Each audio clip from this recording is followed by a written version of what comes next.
Hey guys, what's up, it's Scatter. I'm a gladiator and wanted to welcome you guys to my PvP guide series where we cover the fundamentals of your spec so you can quickly hop into PvP in under 10 minutes. Today we'll be going over the Beast Mastery Hunter for Shadowlands patch 9.1. If you're new to the channel, welcome. I hope that this video helps you out. I will be releasing guides in the future on any outdated information, so make sure that you are subscribed to the channel with notifications on so you don't miss out on any important updates. Today we're also doing a giveaway for a Logitech G600 gaming mouse. To enter the giveaway, all you have to do is be a subscriber and tell me in the comments below, are you enjoying 9.1 so far, or do you hate it? I'm personally enjoying it a lot more than I thought I would so far, but it's only been out for about a week, so we'll see how I feel later down the line. Also, there will be links in the description below so you can quickly navigate this video, and also have macros in the description as well if you'd like to copy and paste them. Alright, now let's go ahead and hop into the video. For the Alliance, you have a few options in terms of races. These are Human, Night Elf, and Dwarf or Dark Iron Dwarf. If you're looking to min-max your character, then Human is the best out of the three. Human gives you the racial will to survive, which allows you to get out of stuns once every 3 minutes. This allows you to wear the Relentless trinkets, or 2 trinkets of your choosing. Dwarf and Dark Iron Dwarf give you the Stone Form and Fireblood racials, which will remove all poison, disease, curse, magic, and bleed effects. This is very strong against the priest ability, Mind Games. Night Elves provide you with the Shadow Meld ability. This causes you to become invisible and is good for avoiding CC or important cast. Something important about Shadow Meld is that if you use it while an ability is still in the air, you will not get hit by that ability. It gives you a small window of immunity, so if you time it correctly, you can immune very dangerous abilities or CCs. For the Horde, unfortunately, we only have one best race, and that is going to be Orc.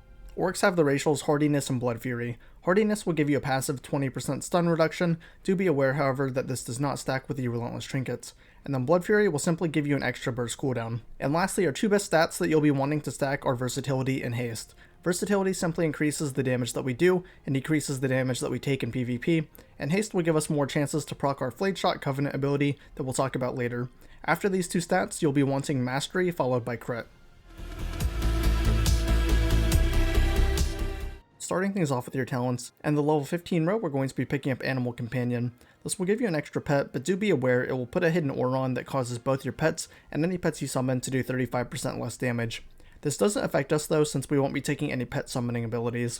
And even though your 2 pets will do 35% less damage, they will still be doing more damage than if you just have 1 pet. For the level 25 row, our only option here is Scent of Blood. This talent will just give us 2 charges of Barb Shot whenever we Bestial Wrath. We'll go over why this is important in the rotation portion of this video. In the 30 row, we're going to be picking Camouflage. This is a great talent if you're doing things like 2s, World PvP, or BGs.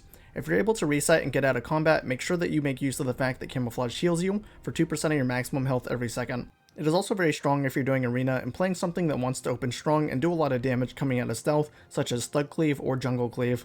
Another tip for this ability is that if your pet is getting trained and dies, you can feign death with the Craven Stratagem Legendary that we'll talk about later, Camouflage, and then res your pet since your pet res doesn't break you out of stealth. Here in the 35 row, we're going to select Thrill of the Hunt. This will give us a 3% increased crit chance for 8 seconds after we Barb Shot, and this stacks up to 3 times. This will give us some extra passive damage and give us more procs of our passive Wild Call, which results in more Barb Shots. More Barb Shots not only means more passive pet damage through Frenzy, but more Bestial Wraths as well. In the 40 row, we're going to go with Post Haste. This talent will give us a lot of mobility and make it easier to kite and land traps. Binding Shot also has its uses versus things like Demon Hunter to prevent them from afflicting your traps, and rooting Windwalker Monk Storm, Earth, and Fire as they do a lot of damage. However, in the majority of circumstances, we will be wanting to go with Post Haste. Unfortunately, the level 45 talent row is not that great. Our only option here is Stomp. It's very simple and just makes your Barb Shot cause your pet to do AoE damage around him. Be very careful when using this ability as it will break CC if your pet is close to the target. And lastly, for our level 50 talent row, we're going to be picking Aspect of the Beast. This talent gives us a lot of sustained damage by increasing the damage and healing of our pet's abilities by 30%. The 30% increased healing does affect Spearmend if you're playing with the Spirit Beast, which could be good in BGs or duels. It will also give us a 50% increase to our pet's spec passive effects as well. Moving on to your PvP talents, these will all change depending on the situation, so let's go ahead and take a look at what these talents do and when you should choose them. First, we have Kindred Beast. This reduces our command pet's unique ability by 50% and gains additional effects. This will cause our Master's Call ability to have a 23-second cooldown, and currently it is also reducing the cooldown of our pet's Mortal Strike ability and its dash ability by 50%. This is a talent that we'll want to have in almost every situation.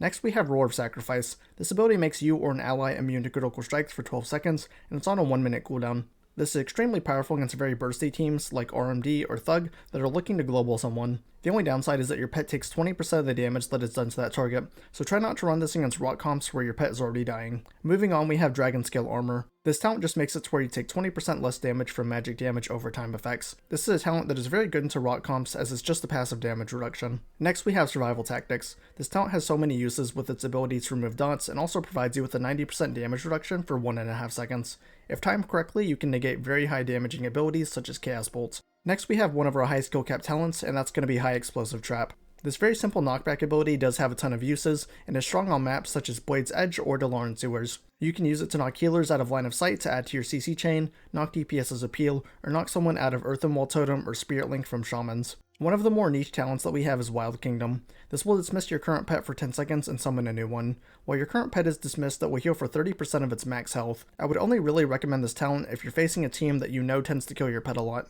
Another niche talent that we have is Tranquilizing Darts. When you interrupt a cast or remove an effect with Tranquilizing Shot, this will shoot 8 darts at nearby enemies, reducing the duration of their buffs by 4 seconds. You will only really want to take this talent against Resto Druids. And for our last talent we have Chimeral Sting. This will apply a debuff on the target for 3 seconds, and after the first one ends, the next one begins. It will do this for a total of 3 debuffs, with the first one providing a massive slow, the second one a silence, and the third one applying a damage and healing reduction. This ability also does a lot of damage as well, and is strong into most matchups. For Beast Mastery, our best legendary is going to be Craven Stratagem. This is one of the strongest legendaries in the game as it causes your Feigned Death to have a 15-second cooldown and remove most negative effects from you. This includes things like dots, bleeds, and curses. Being able to remove these every 15 seconds is going to make it very hard for classes like Feral Druids, Assassination Rogues, or any dot caster to keep their bleeds or dots on you. This is already a strong legendary, but only gets stronger when paired with the Survival Tactics PvP talent that we mentioned earlier.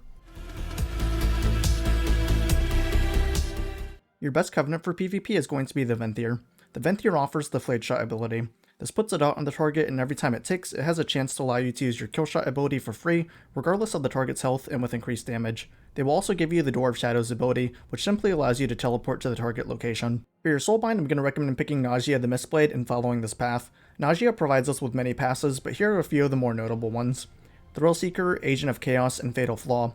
Thrillseeker gives us a buff that stacks while we're in combat. Once we reach 40 stacks of the buff, we'll receive a large haste bonus for 10 seconds. Agent of Chaos will cause our Door of Shadows to disorient targets at the location where we appear. This can be strong as you can use it as a peel, an interrupt, or to help you land your own freezing trap. Lastly, we have Fatal Flaw. Whenever a haste buff from Thrillseeker ends, Fatal Flaw will give us a 20% increase to our versatility or crit depending on which you have more of for 10 seconds. For your potency conduits, I'd recommend Empowered Release, One with the Beast, and Bloodletting. Empowered Release increases the proc chance of our Flayed Shot, and it also increases the damage of our next kill shot. One with the Beast will give us and our pet a damage increase during Bestial Wrath, and Bloodletting will reduce Barb Shot's cooldown and also increase its damage. This is important to help us maintain our Frenzy, and more Barb Shots means that we'll have more cooldown reduction on our Bestial Wrath. As an added bonus, Barb Shot does bleed damage and bleeds ignore armor, so this is great versus plate wearers. For your Finesse Conduit, it doesn't matter which option you choose here, so just go with whichever you prefer. I personally like Ambuscade for the cooldown reduction on Disengage whenever we land a trap. Lastly, for our 2 Endurance Conduits, this will mostly be preference as well. I myself will be running Marksman's Advantage and Resilience of the Hunter. At max rank, Marksman's Advantage will reduce the target's damage done to you by 7% when you have Hunter's Mark on them. Resilience of the Hunter at max rank will reduce our damage taken by 9.4% for 8 seconds after Feigned Death ends. This is strong when paired with the Survival Tactics PvP talent.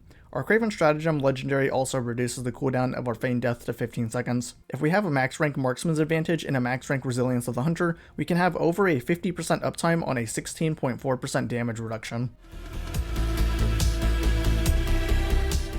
Let's go ahead and move on to your general rotation and priorities. First, I do want to mention that in the majority of cases, you will be wanting to save your burst cooldown, such as Bestial Wrath, and Aspect of the Wild for when you land CC.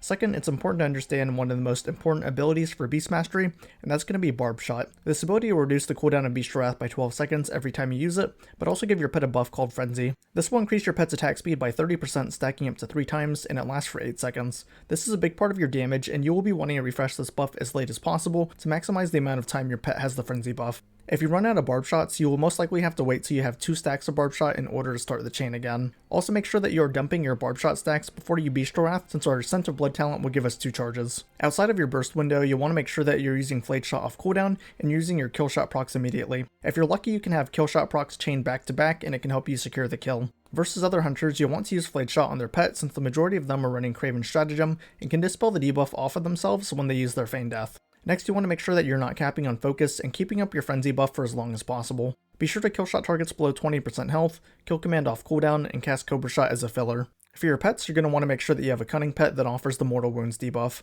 Cunning pets will give you Master's Call, which provides you or an ally a freedom effect. This is useful for kiting or getting your healer out of CC, such as Root Beam, from a balanced druid. And Mortal Wounds causes the target to take reduced healing, and you'll always want this if possible in PvP. Some Cunning pets that offer this are Hyenas, Raptors, and Rodents. I'd recommend getting an Undead Raptor if you have the Tome of Bone Binding, as this will cause your pet to be immune to Polymorph from mages. Against Rogue Mage teams, you can run an Endurance pet for the extra stamina and damage reduction with the ability Survival of the Fittest, and then if you're playing into a dot comp and don't need the freedom from a Cunning pet, then you can run a Ferocity pet for the leech from their Predator's Thirst to help heal through the rot damage. No matter which pet you use, make sure it has the Mortal Wounds debuff. And that's going to wrap it up for our 10-minute PvP guide. Remember to join the giveaway for the Logitech G600. All you have to do is be a subscriber and leave a comment below telling me how you feel about 9.1 so far. A lot of work goes into these videos, so if you'd like to support me, I'll have a link to my Patreon down in the description below. But that's all for today, guys. Thank you so much for watching, and I'll see you in the next one.